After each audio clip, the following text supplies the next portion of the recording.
বুধবার সচিবালয়ে নিজ দপ্তরে সাংবাদিকদের সঙ্গে কথা বলেন অন্তর্বর্তীকালীন সরকারের অর্থ ও পরিকল্পনা উপদেষ্টা ডক্টর সালেউদ্দিন আহমেদ।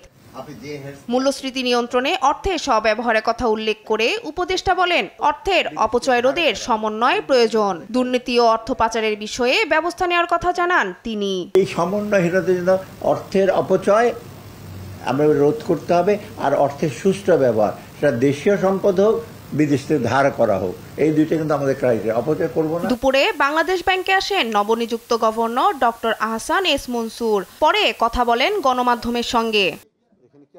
রিজার্ভ সংকটের কথা উল্লেখ করে তিনি বলেন, বর্তমানে কেন্দ্রীয় ব্যাংকের বড় চ্যালেঞ্জ হয়ে দাঁড়িয়েছে উচ্চ মূল্যস্ফীতি নিয়ন্ত্রণ, বৈদেশিক মুদ্রা রিজার্ভ বৃদ্ধি ও বিপর্যস্ত আর্থিক খাতকে পুনর্গঠনের চ্যালেঞ্জের কথাও জানান তিনি।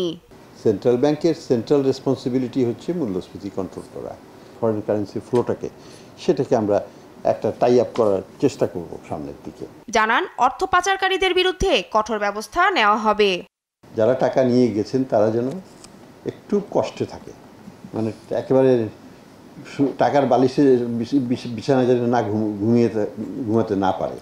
ব্যাংক খাতের দুর্দশার জন্য বাংলাদেশ ব্যাংকও দায়ী উল্লেখ করে নতুন গভর্নর জানান, এস আলম গ্রুপ সহ বিভিন্ন ব্যাংকের দুর্নীতিবাজ পরিচালকদের বিরুদ্ধে ব্যবস্থা নেওয়া হবে। শিউলি রায়, দেশ টিভি, ঢাকা।